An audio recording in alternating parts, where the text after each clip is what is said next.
Halo semuanya, selamat datang kembali di channel kita. Hari ini kita akan menyelam lebih dalam ke salah satu episode paling krusial di awal perjalanan Naruto, yaitu episode ke-16 yang berjudul Kutukan di Dalam Kegelapan. Siap-siap ya, karena episode ini benar-benar mengubah dinamika tim 7 selamanya. Episode dimulai dengan suasana tegang pasca pertarungan brutal melawan Orochimaru. Naruto pingsan, Sasuke juga tak sadarkan diri dengan tanda misterius di lehernya, dan hanya Sakura yang tersisa untuk melindungi mereka. Dia benar-benar sendirian dan ketakutan di tengah hutan kematian yang menyeramkan. Sakura mencoba membangunkan Naruto, tapi usahanya sia-sia. Lalu, dia beralih ke Sasuke. Saat merawatnya, Sakura merasakan demam tinggi dari tubuh Sasuke dan melihat tanda aneh di lehernya. Tanda itu berbentuk 3 tomo, mirip Sharingan, yang berdenyut seolah hidup. Sakura diliputi kepanikan, tidak tahu apa yang terjadi pada teman satu timnya itu. Di tengah keputusasaan, Sakura mengingat kata-kata Sasuke sebelum pingsan. Jangan biarkan Orochimaru mendapatkan gulungan itu. Sakura menguatkan hatinya, berjanji pada dirinya sendiri untuk melindungi teman-temannya apapun yang terjadi. Dia memasang berbagai jebakan di sekitar tempat persembunyian mereka, menggunakan semua pengetahuan ninja yang ia miliki.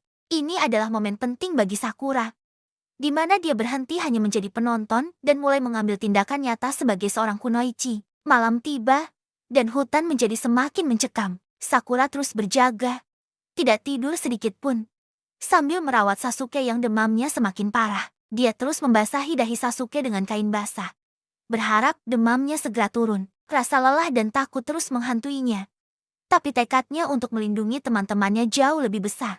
Dia tahu, jika dia lengah sedikit saja, mereka semua akan celaka. Ini adalah malam terpanjang dalam hidup Sakura. Keesokan paginya, Sakura yang kelelahan dikejutkan oleh suara tupai yang mendekat. Awalnya dia lega, tapi kemudian dia menyadari ada kertas peledak terikat di punggung tupai itu. Dengan sigap, Sakura melemparkan kunai dan berhasil memotong tali kertas peledak sebelum meledak di dekat mereka. Ternyata, itu adalah ulah dari tim Dosu, genin dari desa Otogakure yang merupakan anak buah Orochimaru. Mereka muncul dari balik pepohonan dengan tatapan mengancam. Zaku, si pengguna gelombang suara, Kin dengan senbon dan loncengnya, dan Dosu, pemimpin mereka yang penuh perhitungan. Dosu menjelaskan tujuan mereka. Mereka datang untuk membunuh Sasuke atas perintah Orochimaru. Menurut Dosu, Orochimaru ingin menguji Sasuke, dan jika Sasuke bahkan tidak bisa selamat dari serangan mereka, maka dia dianggap tidak layak. Sakura, meskipun tahu dia kalah jumlah dan kekuatan, berdiri tegar di depan Sasuke dan Naruto yang tak sadarkan diri. Dia menolak untuk menyerah dan bersiap untuk bertarung sendirian. Pertarungan pun tak terhindarkan. Sakura mencoba melawan dengan gagah berani, tapi dia bukan tandingan bagi Zaku dan Kin. Zaku dengan mudahnya menahan serangan kunai Sakura dan meledakkan tanah di sekitarnya dengan jurus gelombang suaranya, membuat Sakura terpental. Kin menggunakan ilusi suara dari loncengnya untuk membingungkan Sakura, lalu menjambak rambutnya yang panjang dan indah.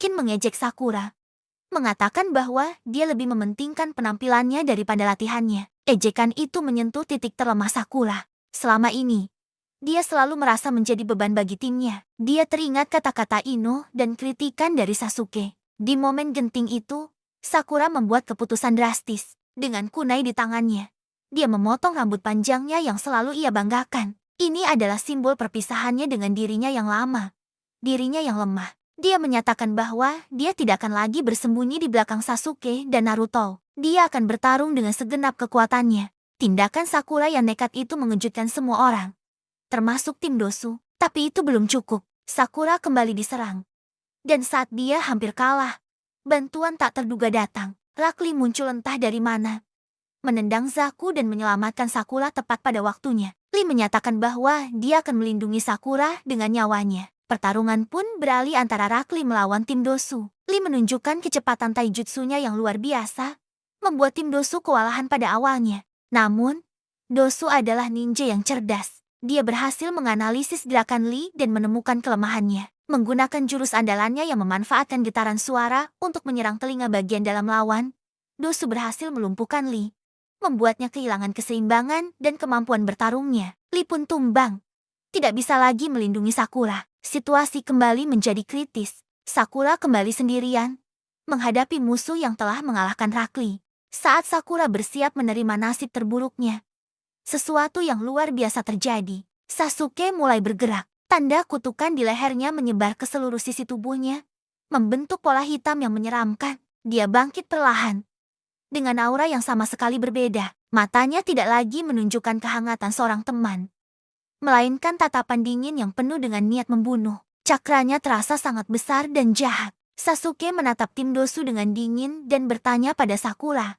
Sakura, siapa yang melakukan ini padamu? Sakura, yang ketakutan melihat perubahan drastis Sasuke, hanya bisa terbata-bata menunjuk ke arah tim Dosu. Zaku, yang sombong, meremehkan Sasuke dan mencoba menyerangnya dengan kekuatan penuh. Namun, Sasuke dengan mudah menghindari serangan itu dan muncul di belakang Zaku. Dengan kekuatan yang mengerikan, Sasuke memegang kedua lengan Zaku dari belakang. Zaku berteriak kesakitan saat Sasuke mulai mematahkan lengannya. Kekuatan segel kutukan itu memberikan Sasuke peningkatan kekuatan fisik yang luar biasa, tapi juga mengubah kepribadiannya menjadi lebih kejam dan haus darah. Dosu, yang menyadari bahaya luar biasa dari kekuatan Sasuke, segera menyerahkan gulungan mereka dan menyatakan menyerah. Dia tahu, jika mereka terus melawan, mereka semua akan mati di tangan Sasuke yang sudah dikuasai kekuatan gelap.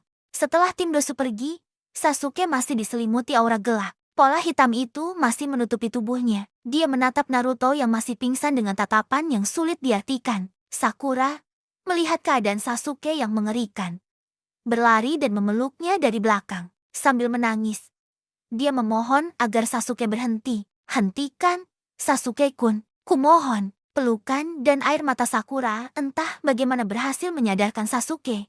Perlahan tapi pasti, pola hitam di tubuhnya surut kembali ke tanda kutukan di lehernya. Sasuke pun jatuh pingsan ke dalam pelukan Sakura. Episode berakhir dengan Sakura yang kelelahan memeluk Sasuke yang kembali tak sadarkan diri, sementara Naruto masih terbaring di tanah. Meskipun musuh telah pergi, ancaman baru yang lebih besar kini muncul dari dalam diri Sasuke sendiri. Kutukan Orochimaru telah ditanam, dan ini baru permulaan dari bisikan gelap yang akan menghantui Sasuke selamanya. Gimana menurut kalian? Episode ini benar-benar jadi titik balik, kan? Kekuatan segel kutukan itu memang luar biasa, tapi harganya terlalu mahal. Apa yang akan terjadi pada Sasuke selanjutnya? Apakah dia bisa mengendalikan kekuatan gelap ini? Atau justru akan ditelan olehnya? Jangan sampai ketinggalan pembahasan kita di episode berikutnya ya. Terima kasih sudah menonton. Jangan lupa like, komen, dan subscribe biar nggak ketinggalan cerita seru lainnya. Sampai jumpa!